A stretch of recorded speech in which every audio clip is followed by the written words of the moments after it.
فاتحہ پڑھنے والا نہیں۔ رحم اللہ من قرأ الفاتحہ۔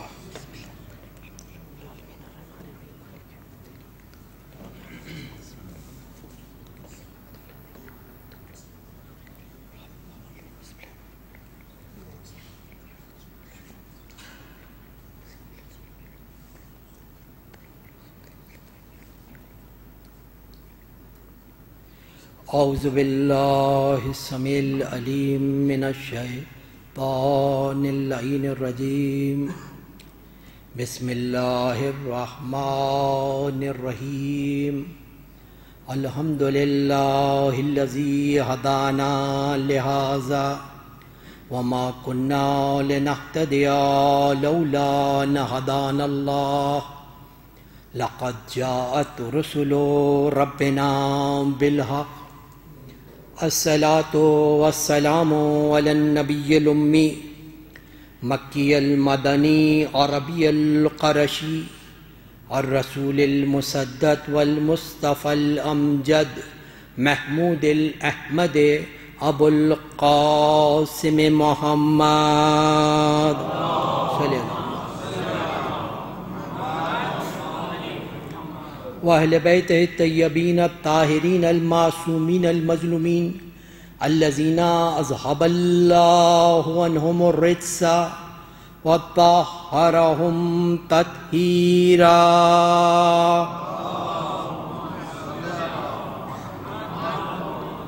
لا سيما بقية الله في الأرضين الإمام المنتظر والحجة الثاني عشر آية الله العظمى والحجة الكبرى روحی وارواح العالمین لتراب مقدمہ الفدا۔ ولعن اللہ علی اعدائہم وعلی غاصب حقوقہم وعلی منکر فضائلہم من الان الی قیام یوم الدین۔ اما بعد فقد قال اللہ سبحانہ وتعالی فی محکم کتابہ الحکیم وہو اصدق الصادقین وقولہ الحق۔ امروا الا لیعبدوا اللہ مخلصین لہ الدین۔ درود بھیجئے محمد و آل محمد۔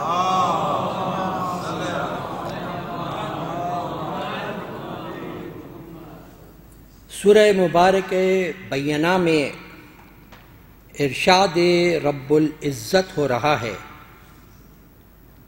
کیا اس کے سوا کوئی حکم دیا گیا ہے کہ تم اپنی عبادتوں کو اللہ کے لیے خالص رکھو؟ کیا اس کے سوا کوئی اور حکم ہے؟ الا لیعبدوا اللہ مخلصین لہ الدین، اللہ کے لیے اپنی عبادتوں کو خالص رکھو۔ اب یہ خالص رکھنا یا جس کو اخلاص کہا جاتا ہے، یہ اخلاص دیکھنے کو ایک بہت چھوٹا سا لفظ ہے، مگر معانی کے اعتبار سے اگرچہ لغت کے اندر اس کے معنی جو ہیں وہ درست رکھنا بھی ہے، درستگی بھی ہے، اور دوستی کے معنوں میں بھی ہے، لیکن شرعی اعتبار سے اس کے معنی یہ ہیں کہ اللہ کے لیے اپنی عبادتوں کو خالص رکھنا، خالصتاً جو عمل انجام دیں وہ اللہ کے لیے انجام دیا جائے، خلوص کے ساتھ، اخلاص کے ساتھ، خالصتاً اللہ کے لیے انجام دیا جائے، اسے اخلاص کہا جاتا ہے۔ یہی وجہ ہے کہ اسلام میں عبادتوں اور اطاعتوں کا اگر کوئی پیمانہ ہے تو وہ اخلاص ہے۔ یہ دیکھا جاتا ہے کہ انسان کی عبادتیں اس اخلاص پر پوری اترتی ہیں یا نہیں اترتی۔ کہیں ایسا تو نہیں ہے کہ عبادتوں کے اندر ما سوا اللہ کے کوئی اور شریک ہو جائے، کسی اور کی رضا منظور ہو، یا خواہشات نفسانی شریک ہو جائیں، تو جس قدر یہ چیزیں عبادتوں میں شریک ہوتی چلی جائیں گی اسی قدر عبادتوں کا وزن گرتا چلا جائے گا، اور جس قدر اخلاص اور خلوص نیت انسان کی عبادتوں اور اطاعتوں میں بڑھتی چلی جائے گی اسی قدر عبادتوں کی اہمیت بڑھتی چلی جائے گی۔ اسی لیے اسلام تعداد عمل کو نہیں دیکھتا بلکہ عمل کی کردار کی عمل کی خاصیت کو دیکھتا ہے کہ یہ خالصتاً ہے یا نہیں ہے۔ یہی وجہ ہے کہ خلاق عالم نے کلام پاک میں عبرت انگیز الفاظ سے تعبیر کیا ہے ان لوگوں کو کہ جو اخلاص کے خلاف کام کرتے ہیں، جن کے عمل میں اخلاص موجود نہیں ہے، اور اس لفظ جس کو ویل کے لفظ سے کلام پاک میں بیان کیا گیا ہے۔ ویل، واو یہ لام، ویل، اور یہ ویل کے معنی اتنے یعنی 25-26 معنی تو عام مفسرین نے نقل کیے، اور یہ تمام معنی ویل کے جو معنی ہیں یہ تمام عبرت انگیز معنی ہیں، دردناک عذاب کے معنوں میں ہیں، جہنم کی وادی کا نام ہے، بربادی ہے، تباہی ہے، یہ سب چیزیں مرادی جہاں پر ویل کا لفظ، اور کلام پاک میں یہ لفظ ویل 27 مقامات پر استعمال ہوا ہے، 27 مقامات پہ خلاق عالم نے، اور یہ اخلاص کے منافی چیزوں کو بیان کر رہا ہے۔ ویل للذین کافرون من مشہد یوم عظیم، ویل ہو ان کافروں پر، وائے ہو ان کافروں پر کہ جب وہ اس یوم عظیم کا مشاہدہ کریں گے تو دیکھیں گے اپنے آپ پر نہ بھیجیں گے، اپنے آپ پر واویلا کریں گے کہ ہم اس یوم عظیم کو بھول گئے تھے۔ تو ویل ہو ان کے اوپر، ویل للمتفففین، ویل ہو ان لوگوں پر کہ جو کم تولتے ہیں، کہ جو کم تولتے ہیں، ویل للمتففین، جو کم تولتے ہیں۔ اور اس پہ آگے آیت کہہ رہی ہے کہ جب اپنے کو لینا ہو، اپنے آپ کو چاہیے تو پورا وزن کرتے ہیں، جب دوسرے کو دینا ہو تو وہاں پر کوتاہی سے پیش آتے ہیں، چاہے کسی بھی پیشے میں یہ چیز ہو۔ قرآن پاک نے ایک کلیہ بیان کر دیا ہے کہ اپنے لیے تو سب کچھ خالص چاہو، جب دوسرے کو دینے کی نوبت آ جائے تو وہاں پر کہاں کمی آئے وہاں پر ویل کی منزل ہے۔ ویل للمتففین، ویل ہو ان لوگوں پہ کہ جو کم تولتے ہیں۔ اور اسی طریقے سے سورہ حمزہ میں ارشاد ہوا، درود بھیجیے محمد و آل محمد پر۔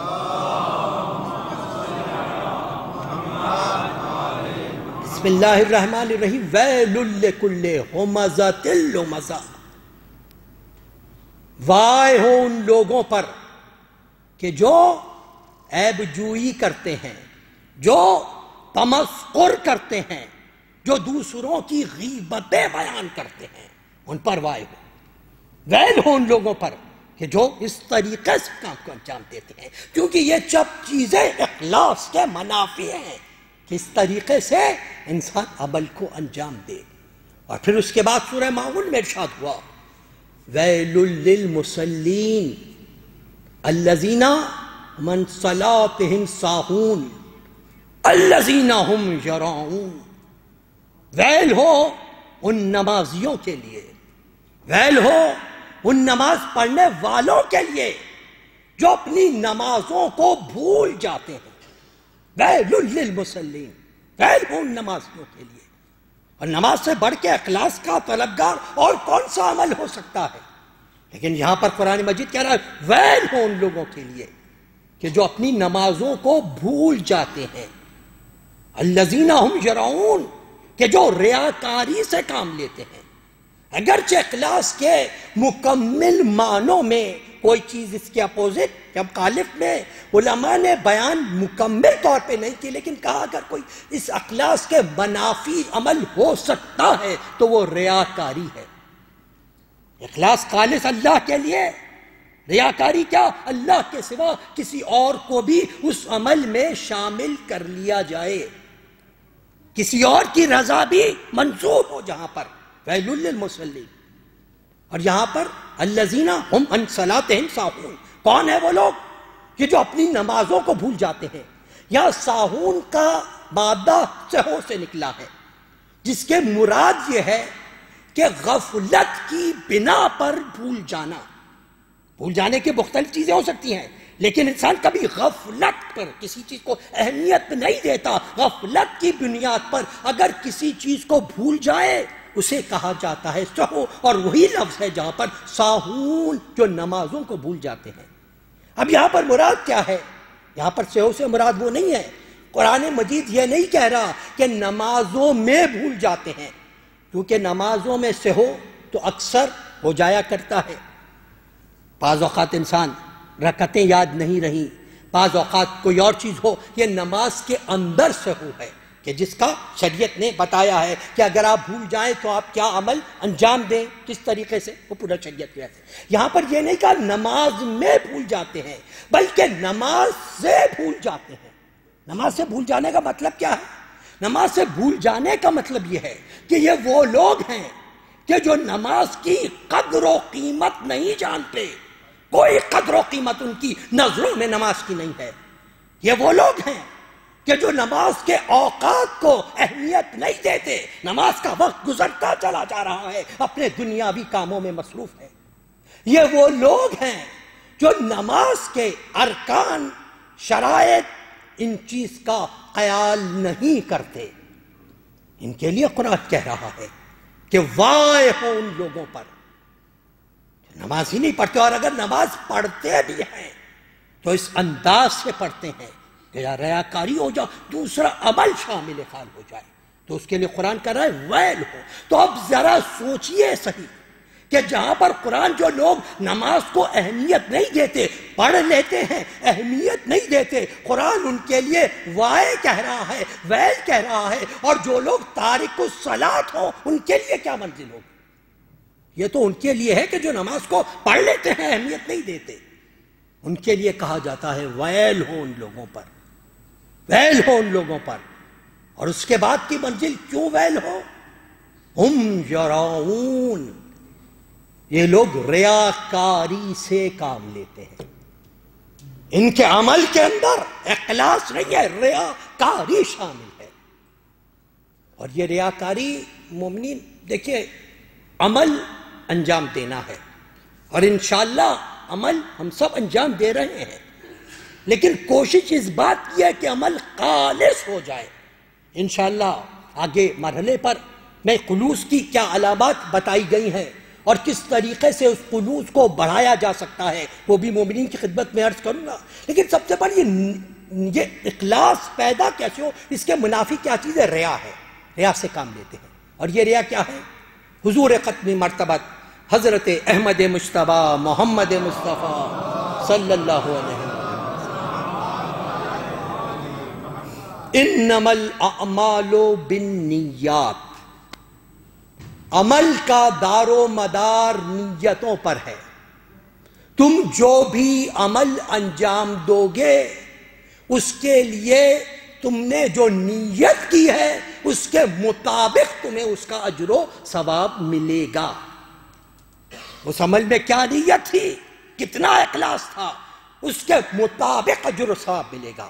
اور یاد رکھیے اخلاص اتنا ضروری ہے، خصوصیت کے ساتھ نیت میں اخلاص اتنا ضروری ہے کہ عمل ختم ہو جاتا ہے، نیت قیامت تک باقی رہتی ہے۔ اور شاید ایک وجہ یہ اخلاص سے عمل کی منزل بھی تھی کہ عمل تو ایک لمحے کا عمل تھا، بلکہ اس سے بھی کم منزل کا عمل تھا، مگر جب اللہ کے رسول نے علی کی چلتی ہوئی تلوار کو دیکھا تو اخلاص کو دیکھ کر کہا ضربت علی یوم الخندق افضل من عبادت الثقلین۔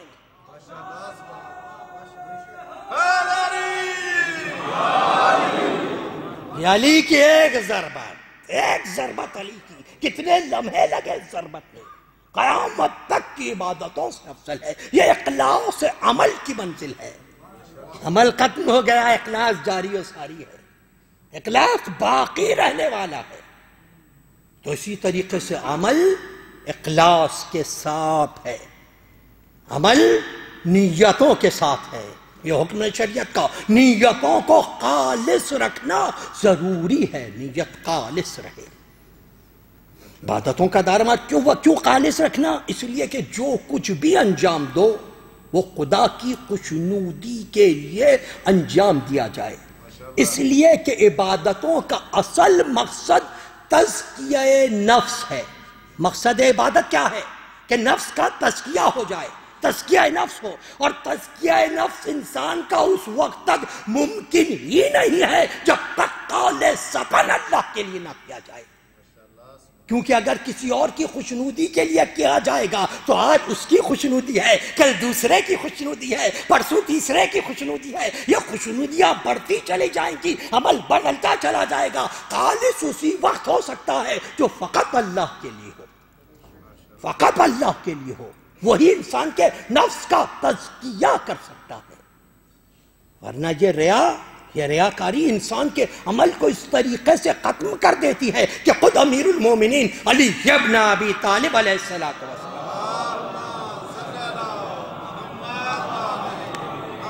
اس قدر بلند ارشاد ہے کہ انسان کی تعبیر پہ انسان کانپ کے رہ جائے۔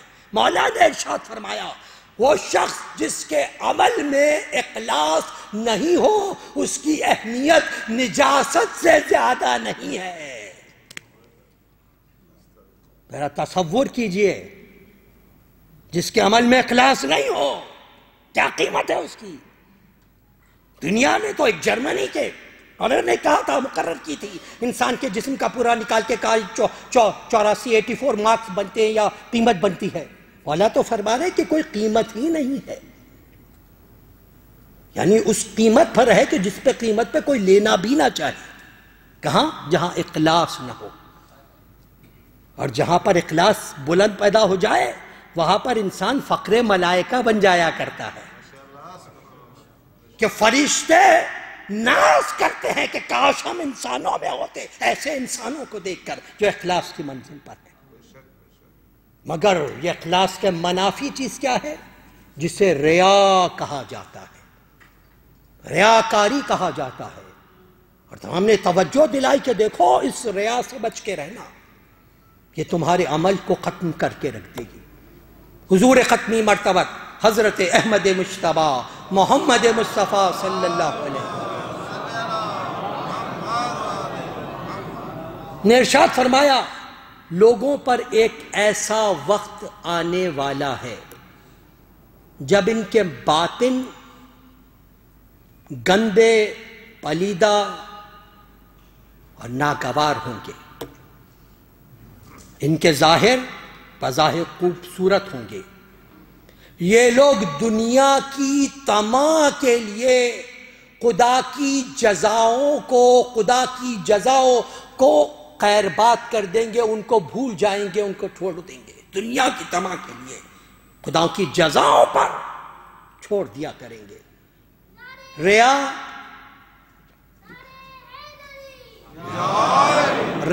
ان کا دین بن جائے گی، اور یہ لوگ خوف الہی ان کے دلوں سے اٹھ جائے گا، اور جب ایسا ہو جائے تو یاد رکھنا خداوند کریم ان سب کو اپنے عذاب کی لپیٹ میں لے لے گا۔ پھر یہ لوگ ڈوبنے والوں کی طرح خدا کو پکاریں گے مگر ان کی دعا نہیں سنی جائے گی۔ جہاں ریا معاشرے میں پھیل جائے، جہاں ریا افراد میں اس طریقے سے ڈر کر جائے کہ دنیا کی تو فکر ہو، آخرت کی جزا کو انسان بھول جائے، فقط عمل اگر ہو بھی تو دنیا کو دکھانے کے لیے ہو کہ دوسرا خوش ہو جائے کہ ہاں صاحب عمل ہے، آخرت کی جزا کا خیال نہ ہو، خوف الہی دل میں نہ ہو، جس کو حضرت امام جعفر صادق علیہ السلام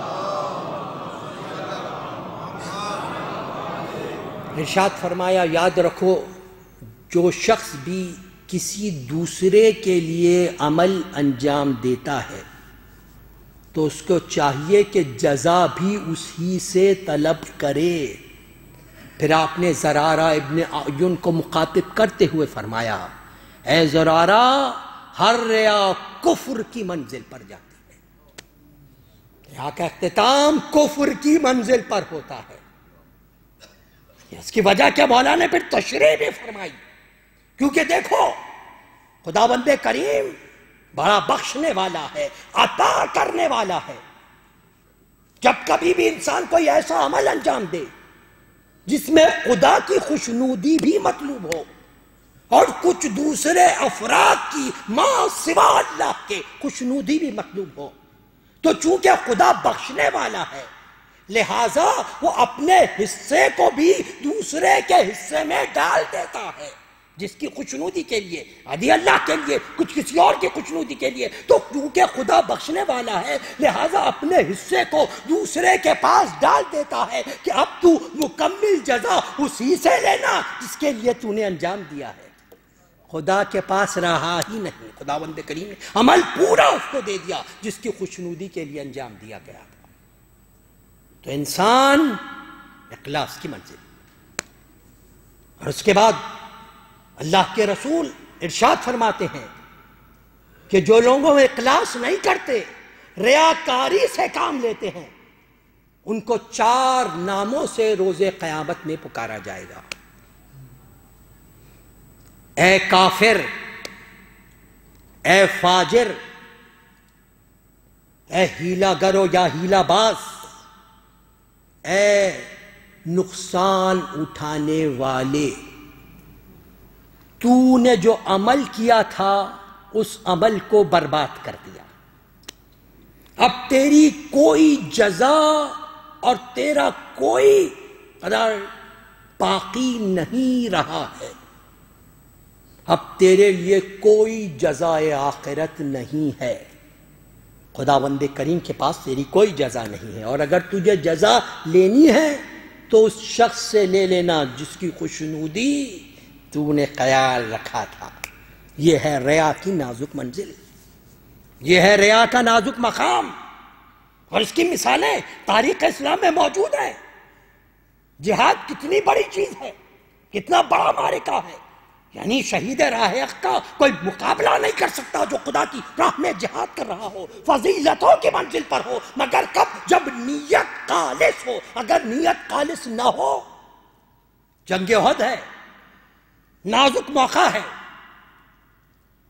کیا صاحب نے دیکھا کہ ایک شخص بڑی زوردار جنگ کر رہا ہے، باپ کے ساتھ جنگ کر رہا ہے، ہم نے کہا پیغمبر اکرم سے، یا رسول اللہ کس شان سے جنگ کر رہا ہے، کیا زبردست جنگ کر رہا ہے، اگر یہ دنیا سے گزر جاتا ہے تو اس کی جزا کیا ہوگی؟ آپ نے ارشاد فرمایا یہ دوزخی ہے، یہ دوزخی ہے۔ یہ سننا تھا، حیران ہو گئے، اتنا بظاہر اتنا اچھا عمل، اتنا خوبصورت عمل، اللہ کے رسول فرمانا یہ دوزخی ہے۔ کچھ اصحاب اس شخص کے پاس گئے اور جا کر اسے اجازت دینی چاہیے کہ مبارک ہو، تو نے اتنا عمدہ جہاد کیا، تجھے جنت کی منزل ملنے والی ہے۔ کہا میں جنت کے لیے جہاد نہیں کر رہا تھا، میرا مدینے کے نزدیک ایک باغ ہے، مجھے اپنے باغ کی فکر تھی کہ اگر یہ کافر مدینے میں آ جائیں گے تو میرے باغ کو لوٹ لیں گے، اس لیے میں جنگ کر رہا تھا۔ اور اس کے بعد جب اس کی تکلیف بڑھی تو اس نے اپنے خنجر نکال کے اپنے گلے کو کاٹ کے خودکشی کر لی۔ اب لوگ پیغمبر اکرم کے پاس آئے، پیغمبر نے فرمایا میں بتا رہا تھا نا، بظاہر دیکھنے میں اتنا اچھا لگنے والا عمل لیکن باطن کے طور پر کہا جہاں اخلاص نہ ہو، اتنا زبردست عمل کہ جو انسان کا جس کا خون کا قطرہ گرے تو وہ زمین پاک ہو جاتی ہے، جہاں شہید کا خون گرے، لیکن جب نیت خالص ہو۔ اگر نیت خالص نہیں ہے تو پھر جس طریقے سے انجام دیا جاتا ہے، پھر یہ انجام ہوا کرتا ہے۔ یہ اخلاص کی منزل ہے، یہ مقام اخلاص ہے، اور اخلاص کی اگر بات آئے تو سب سے پہلے جو عمل اخلاص کا متقاضی ہے وہ عمل ہے نماز۔ نماز کے لیے کیا کمال اخلاص چاہیے کہ اللہ کے رسول حضور ختمی مرتبہ حضرت احمد مجتبی محمد مصطفیٰ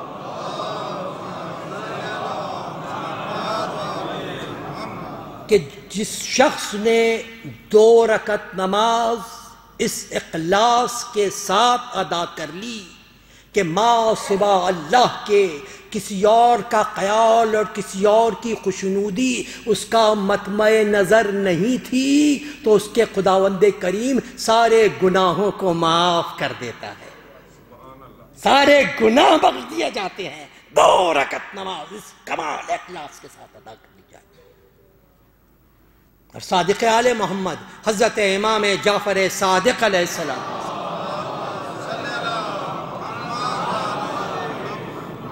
آپ نے ارشاد فرمایا قلت عمل کی فکر نہ کرو، قبولیت عمل کی فکر کرو کہ عمل قبولیت کی منزل تک پہنچ جائے۔ اور امیر المومنین حضرت علی ابن ابی طالب علیہ السلام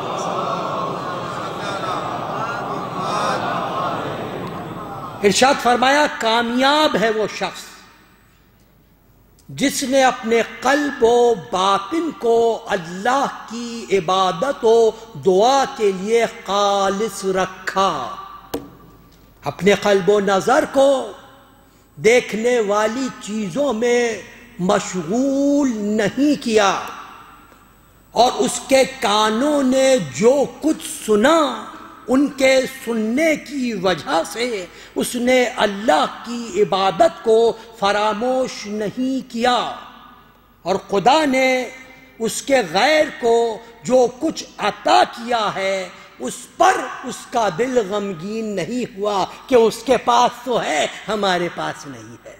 یہ ہے کمال اخلاص کی منزل، یہ ہے مقام اخلاص جو ائمہ طاہرین بتانا چاہتے ہیں۔ اور دیکھیے جب انسان اخلاص رکھتا ہے تو وہ اس شخص کے عمل میں شامل ہو جاتا ہے۔ اخلاص کی خوبی کیا ہے؟ اخلاص جو رکھتا ہے وہ اس شخص کے عمل میں شامل ہو جاتا ہے جو صاحب اخلاص ہے۔ اللہ کے رسول نے ارشاد فرمایا کہ ایک شخص علم بھی رکھتا ہے مال بھی رکھتا ہے، علم سے مراد صحیح علم، اچھا علم، اپنے علم کے مطابق اپنے مال کو خرچ کرتا ہے۔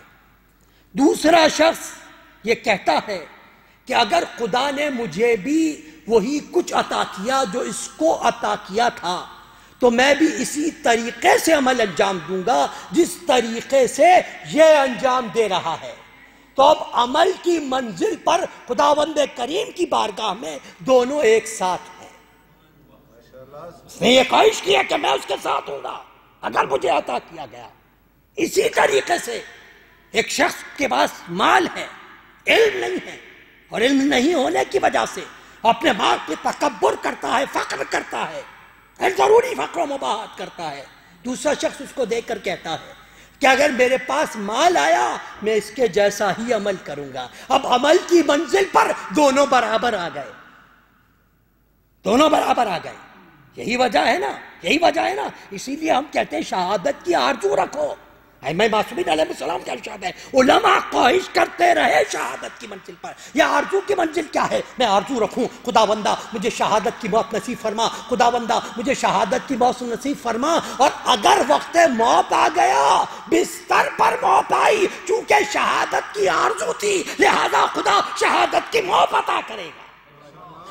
یہ ہے خلوص نیت کی منزل، یہ ہے خلوص نیت کا مقام۔ اب مقام سمجھ آیا، من ماتا علی حب آل محمد ماتا شہیدہ، جو اہل بیت کی محبت میں دنیا سے گزر جائے شہید کی موت مرا۔ شاید اس اخلاص کی وجہ سے جو وہ رکھتا تھا۔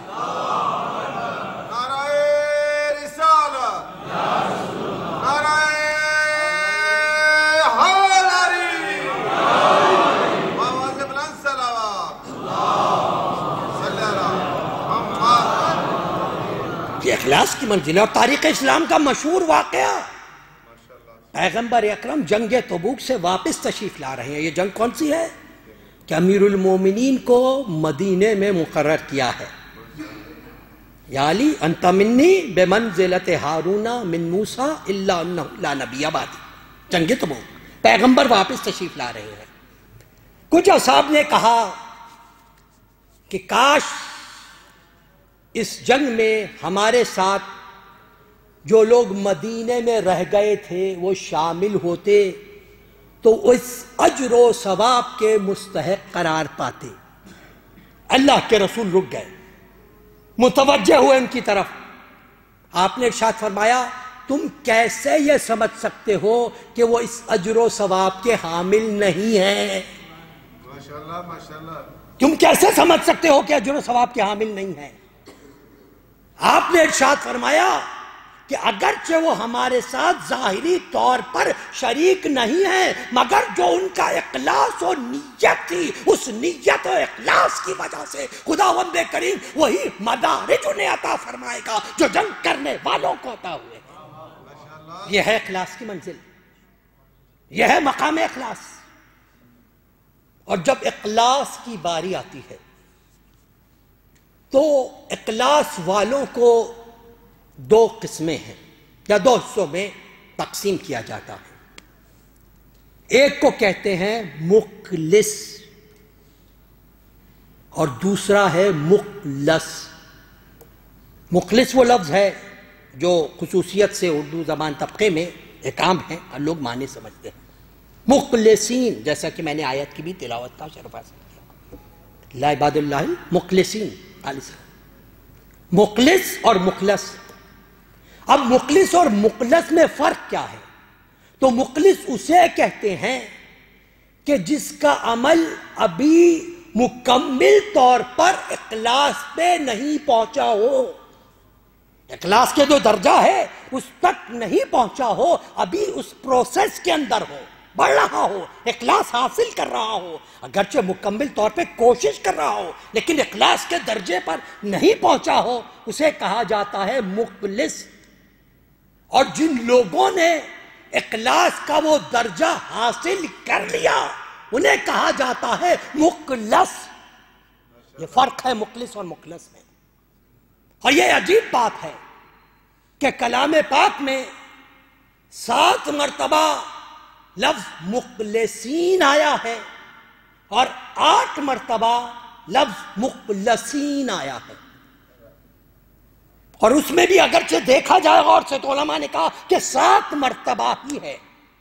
ایک دفعہ وہ شامل ہے کہ جہاں پر سورہ مبارکہ صافات میں اللہ کے عالم کچھ افراد کے قول کو نقل کر رہا ہے کہ اگر ہمارے ساتھ ایسے حالات شامل ہو جاتے تو ہم بھی مخلصین میں ہو جاتے. ان کے قول کو نقل کیا. تو اگر اس منزل کو ہٹا دیا جائے تو 7 مرتبہ مخلص کہا، 7 مرتبہ مخلص کہا، 7 مرتبہ زیر سے کہا، 7 مرتبہ زبر سے کہا.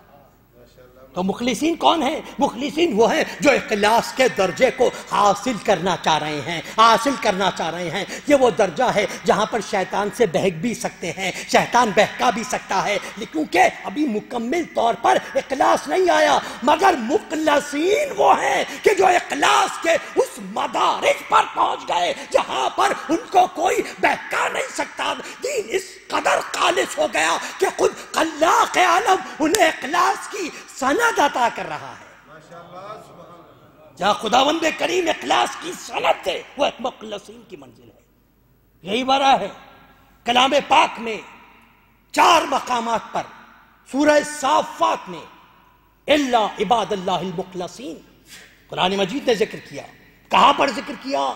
انبیاء کے واقعات بیان کرتے ہوئے، انبیاء کی صعوبتیں بیان کرتے ہوئے کہ ان انبیاء نے جب دین پہنچانے میں اتنی محنتیں کی، اتنا عمل کیا، اتنا حضرت الیاس اور دوسرے انبیاء کا ذکر، اتنی زحمتیں برداشت کی، مگر بہت سے ایسے تھے جنہوں نے ان کو رد کر دیا. بہت سے ایسے تھے جنہوں نے ان کی بات کو نہیں سنا، تبلیغ کو اختیار نہیں کیا.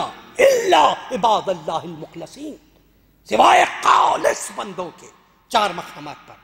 اور چوتھے مقام پر خداوند کریم نے تفصیلی بحث کی ہے جہاں پر ذکر کیا ہے کہ یہ لوگ کہتے ہیں فرشتوں کو کہ خدا کی بیٹیاں ہیں، اور اس طریقے سے ذکر کرتے ہوئے آیا کہ یہ سب وہ ہیں جو تباہی کی طرف جا رہے ہیں، ان کا حصہ تباہی کی منزل پر ہے. الا عباد اللہ المخلصین، سوائے کہ جو دین میں خالص ہو جائیں. پھر حضرت یوسف کے لیے کہا من عبادنا المخلصین. یوسف اگر اس دن جس دن زلیخا نے نہ کیا تھا، اگر یوسف کے دل میں ہمارا دین خالص نہ ہوتا بہک جاتے. مگر یہ اخلاص کی منزل تھی، اخلاص کا مقام تھا، جنہوں نے یوسف کو بچا لیا. بات منہم المخلصین، کیونکہ یوسف ہمارا مخلص بندہ ہے. پھر دو مقامات عجیب ہیں مقامات کی منزل پر ہے. ایک مقام سورہ مبارک حجر میں ہے، دوسری منزل سورہ مبارک صاد میں ہے کہ جہاں پر خداوند کریم شیطان کا ذکر کرتا ہے کہ شیطان یہ کہتا ہے درود بھیجئے محمد و آل محمد.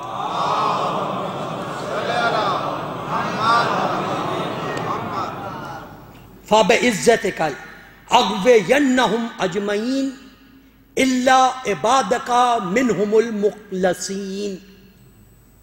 شیطان کہہ رہا ہے خداوند کریم سے، جب خداوند کریم نے راندہ درگاہ کر دیا، مہلت مانگی، مہلت مل گئی، وقت معلوم کی، تو کہا فَبِعِزَّتِكَ، تیری عزت و جلال کی قسم، ہر ایک کو میں اغوا کروں گا، ہر ایک کو گمراہ کروں گا، إِلَّا عِبَادَكَ مِنْهُمُ الْمُخْلَصِينَ، سوائے ان لوگوں کے جو تیرے مخلص بندے ہیں، کمال اخلاص پر ہیں. اور دوسری منزل پر سورہ مبارکہ حجر میں بیان فرمایا جہاں پر شیطان نے کہا خداوندہ تو نے مجھے گمراہ کیا، اغوینہم اجمعین الا عبادک منہم المخلصین. خداوند کریم نے ارشاد فرمایا نہ ھذا صراط علی مستقیم.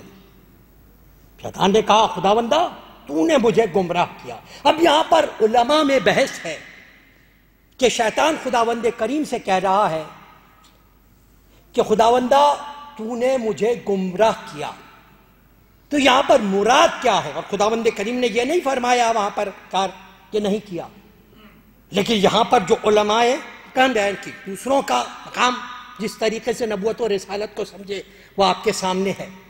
بہرحال خداوند کریم نے کیوں نہیں کہا؟ اس لیے کہ گمراہی شیطان کے اس عمل کا لازمی نتیجہ تھا جو اس نے سرزد کیا. گمراہی اس کے اس عمل کا لازمی نتیجہ تھا جو اس سے سرزد ہوا، یعنی سجدے سے انکار کیا، خدا کے حکم سے انکار کیا، تو اس کا لازمی نتیجہ تھا کہ وہ گمراہ ہو گیا. اب سوال یہ ہے کہ خداوند کریم نے اس کو وہاں پر لایا کیوں نہیں؟ تو دیکھیے خداوند کریم اس منزل پر جس کو بچانا چاہتا ہے تو وہاں پر رحمت الہی شامل حال ہو جاتی ہے. خدا کی رحمت جس کے شامل حال ہو جائے وہ گمراہی سے بچ جایا کرتا ہے. مگر کچھ ایسے گناہ انسان کرتا ہے خصوصیت سے اولیاء الہی کے مقابلے میں کہ وہ ایسے گندے گناہ ہیں کہ خداوند کریم رحمت ان کا ساتھ نہیں دینے والی. رحمت الہی بھی ساتھ نہیں دیتی، اور رحمت الہی جہاں پر ساتھ نہ دے وہاں پر انسان گمراہی کی منزل پہ آ جاتا ہے، وہاں پر انسان گمراہی کے مقام پہ آ جاتا ہے. تو بہرحال یہ خداوند کریم سے اس نے کہا تو خداوند کریم نے فرمایا نہیں عبادک منہم المخلصین، سوائے تیرے صاحب اخلاص بندوں کے. تو خداوند کریم نے کافر ارشاد فرمایا ان ھذا صراط علی مستقیم، ہاں یہی ہمارا سیدھا راستہ ہے. اب یہاں پر میں مولانا مولوی فرمان علی صاحب قبلہ کے ترجمہ قرآن سے، جس کو ماشاءاللہ اردو زبان کے تمام ہی لوگ جانتے بھی ہیں پڑھتے بھی ہیں، وہاں پر فرمان علی صاحب نے نقل کیا کہ شیطان نے یہ کہا کہ میں آج کروں گا اور ان لوگوں کے سوا، مخلصین کے سوا ہر ایک کو بہکاؤں گا.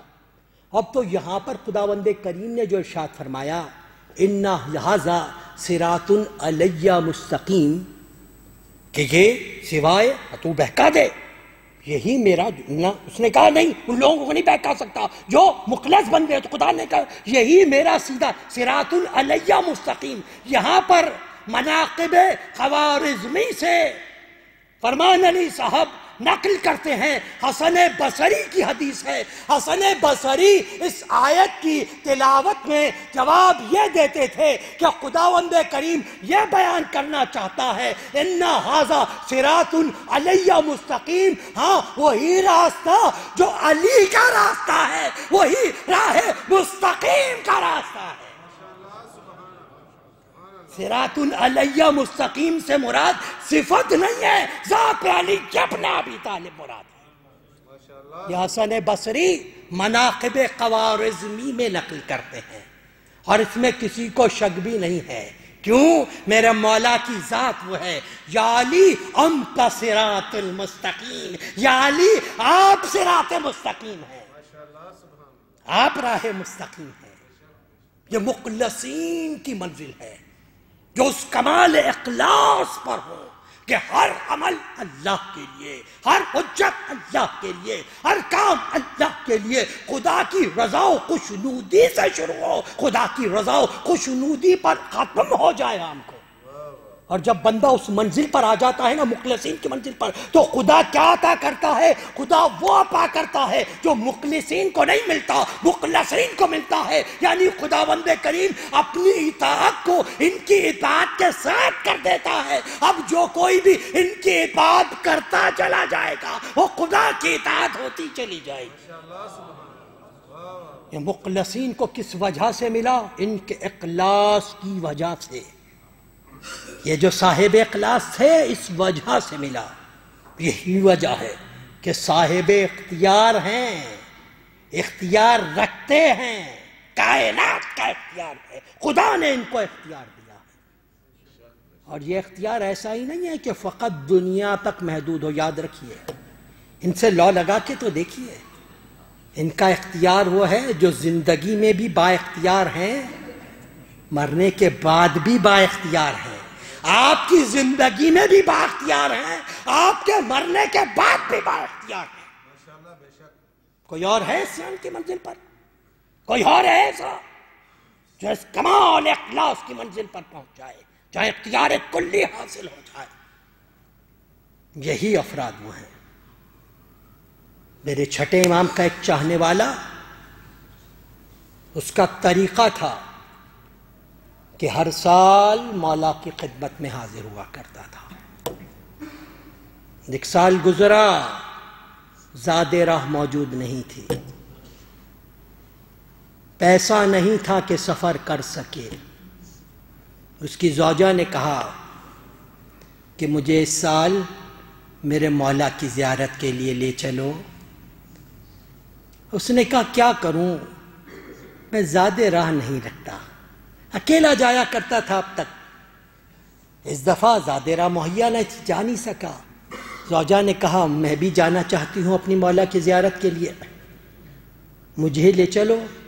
کہا میرے پاس زاد راہ نہیں ہے، میں خود بھی نہیں جا سکتا۔ اس مومنہ نے کہا ایسا کرو، میرے پاس کچھ زیور ہے، اس زیور کو بیچ دو، میرے مولا کی زیارت کے لیے لے چلو۔ اس شخص نے اس مومنہ کے زیور کو بیچا اور اس کو لے کر مدینے کی طرف گامزن ہوا۔ ابھی مدینے سے کچھ فاصلے پر ہی تھا کہ وہ مومنہ اس قدر بیمار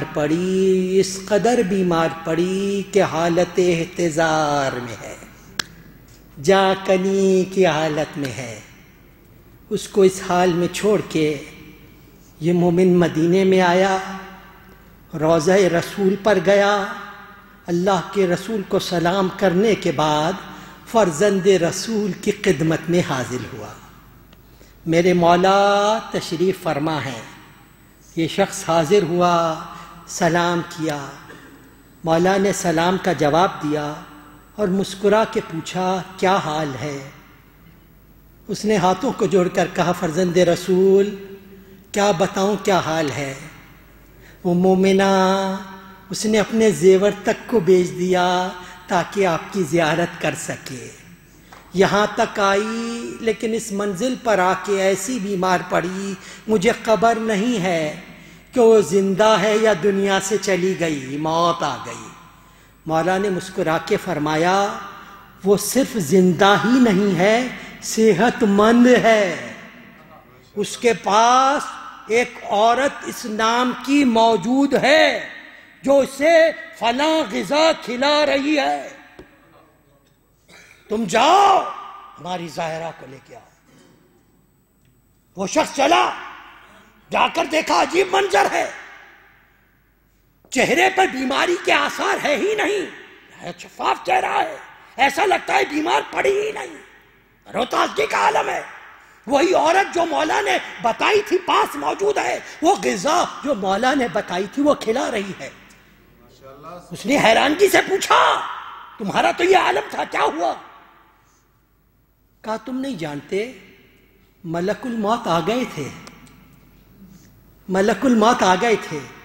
ایسے میں ادھر ملک الموت آئے، ادھر سے کوئی بزرگ شخصیت آئی، کوئی بزرگ شخصیت آئی جنہوں نے ایسا عمامہ پہنا ہوا تھا، جنہوں نے ایسا لباس زیب تن کیا ہوا تھا. وہ بتاتی جا رہی تھی، اس کی نظروں میں مولا کا چہرہ آتا جا رہا تھا، مولا کا چہرہ آتا جا رہا تھا. وہ بزرگ آئے اور بزرگ نے آ کر ملک الموت کو مخاطب ہو کر ارشاد فرمایا کیا خداوند کریم نے تمہیں ہماری اطاعت کا حکم نہیں دیا؟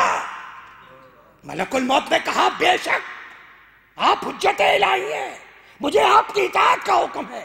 فرمایا واپس لوٹ جاؤ، ہم نے 20 سال اس کی زندگی بڑھا دی ہے، 20 سال اس کی زندگی بڑھا دی ہے. عورت آئی، لے کر آیا، جیسے ہی مولا کی خدمت میں حاضر ہوئے دیکھ کر کہا ارے یہی تو تھے جو آئے تھے، یہی بزرگوار تو تھے. تو آپ نے دیکھا مولا مدینے میں بھی ہیں، مولا ملک الموت کے پاس بھی ہیں. جہاں جہاں اندھا پکارے اخلاص کے ساتھ وہاں وہاں مولا موجود ہے. یہ مخلصین کی منزل ہے جن کو اختیار خداوند کریم نے دیا ہے. اور وہ میرا مولا کہ جنہوں نے دین کی اس طریقے سے تجدید کی کہ آج اگر فقہ جانی جائے تو فقہ جعفریہ کے نام سے جانی جائے. وہ میرا مولا کہ اگر تاریخ سے علم سے صادق آل محمد کا نام ہٹا دیجئے تو علم کی تاریخ مکمل نہیں ہو سکتی، ادھورا رہ جاتا ہے. یہ صادق آل محمد وہ اس انداز سے خدمت بھی کہ کتاب اصول امام لکھنا شروع ہوئی تو امام کے زمانے سے شروع ہوئی. 300 کتب اصول جو لکھی گئی مولا کے زمانے میں لکھی گئی، جو بلا فاصلے سے لوگوں نے داد دی. یہ علم جو پھیلا ہے یہ صادق آل محمد کا صدقہ ہے جو پھیلا ہے، ہر طرف جو علم کی رات گشت ہے. تو یہ وہ امام جنہوں نے علم کو پھیلایا. آج اگر انسائکلوپیڈیا میں بھی جائے تو وہ بھی کہنے پر مجبور ہے کہ کم از کم 10,000 ہسٹری بتاتی ہے شاگردان امام موجود تھے ظلم و زیادتی کے باوجود. اور کون سا علم ہے ایسا کہ جس پر میرے مولا نے دسترس تھی اور جس کے متعلق مولا نے بیان نہ فرمایا ہو؟ وہ میرا مولا، وہ میرا آقا مگر صادق آل محمد. اسی لیے امام علیہ السلام علم کو پہنچاتے رہے. سازشیں کی گئیں، امام کو کئی مرتبہ اذیتیں پہنچائی گئیں، کئی مرتبہ امام کو زہر دینے کی کوشش کی گئی، مگر جب مرضی پروردگار آئی، منصور دوالقی نے زہر کو بھجوایا. امام علیہ السلام کے کھانے میں زہر ملا دیا گیا، امام کے کھانے میں زہر ملا دیا گیا. کھانا کھانا تھا، زہر کا اثر ظاہر ہوا. امام نقاہت کے عالم میں اپنے بستر پر ہیں. آخری وقت آیا، آخری وقت آیا. امام نے وصیتیں فرمائی، امام نے وصیتیں فرمائی. جناب حمیدہ خاتون امام کی زوجہ، امام موسی قاسم کی والدہ سے کسی نے پوچھا میرے مولا کے وقت آخر میں سب سے پہلے میرے مولا نے کس کی وصیت کی؟ جناب حمیدہ خاتون نے بیان کیا کہ جب سے پہلے عبادات کی منزل پر امام نے سب کو اپنے پاس بلایا، پاس بلا کر کہا دیکھو نماز کی حفاظت کرنا، دیکھو نماز کا خیال رکھنا، دیکھو نماز کو کم نہ جاننا، اہمیت کم نہ جاننا۔ امام کی عمل کی منزل پر پہلی وصیت تھی اور امام پر زہر کا اثر ظاہر ہونے لگا۔ اس موقع پر بیان کیا جاتا ہے کہ امام کا سر امام موسی کاظم علیہ السلام کی گود میں تھا۔ امام موسی کاظم کی آنکھوں سے 2 قطرے آنسو کے ٹپکے، مولا نے آنکھیں کھولیں، کہا بیٹا یہ گریا، بیٹا گریا کر رہے ہو موسی کاظم؟ کہا بابا ایک تو آپ کو دیکھ کر گریا کر رہا ہوں، دوسرے میری دادی فاطمہ زہرا سامنے موجود ہے، میں دادی کو دیکھ رہا ہوں، میری دادی گریا کر رہی ہیں، میری جدہ گریا کر رہی ہیں۔ ہاں یہ فاطمہ زہرا کبھی سامرے میں گریا کر رہی ہیں، کبھی کاظمین میں گریا کر رہی ہے، کبھی جنت البقیع میں۔ آج کی شب میری بی بی جنت البقیع میں صادق آل محمد پر گریا کر رہی ہے۔ کبھی یہی بی بی ہے کہ کربلا میں، مگر اور جگہ گریا کرنے کا انداز کچھ اور ہے، کربلا میں اہتمام کچھ اور ہے۔ شب عاشور صحابی امام بیان کرتے ہیں کہ ہم سب اصحاب خیمہ امام کا طلایہ کر رہے تھے، میں نے دیکھا نصف شب کے وقت میرے مولا خیمے سے نکلے اور مقتل کی طرف چلے، کربلا کے میدان کی طرف چلے۔ وہ کہتے ہیں میں پیچھے تھا۔ اب آپ کی نظروں میں کربلا کا نقشہ دے جانا چاہیے، کربلا کا نقشہ آ جانا چاہیے۔ وہ کہتے ہیں میں پیچھے تھا، ایک مقام پر میں نے دیکھا میرے مولا دل پکڑ کر بیٹھ گئے، میں خدمت میں حاضر ہوا، فرزند رسول یہ کون سا مقام ہے؟ کہا یہ وہ مقام ہے جہاں میرا جوان علی اکبر سینے پہ برچھی کا پھل کھا کر گھوڑے سے زمین پر گر، جہاں علی اکبر زمین پر آئیں گے، مقام علی اکبر۔ وہ کہتے ہیں میں آگے بڑھے کہ ایک اور مقام پر مولا بیٹھ گئے۔ میں نے پوچھا مولا یہ کون سا مقام ہے؟ فرمایا یہ وہ مقام ہے جہاں میں 6 مہینے کے بچے کو لشکر اشقیاء کے سامنے لے جاؤں گا۔ علی اصغر کو پانی تو نہیں ملے گا، ہرملا کا تیر، ہرملا کا۔ آگے بڑھے، ایک مقام پر بیٹھ گئے۔ میں نے پوچھا مولا یہ کون سا مقام ہے؟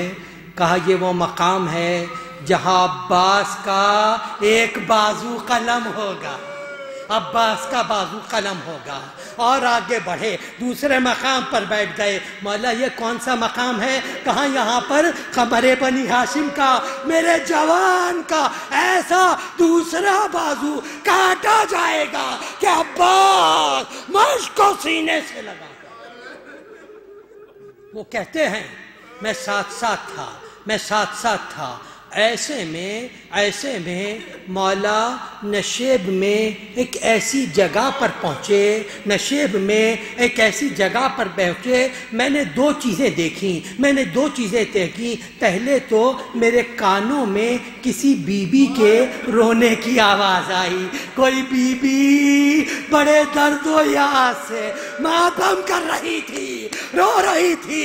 دوسرے میں نے دیکھا اس جگہ کو کسی نے صاف کیا ہے، کنکر اٹھا اٹھائے ہیں، میں نے آپا کو جوڑا، مولا اس جگہ کو کس نے صاف کیا؟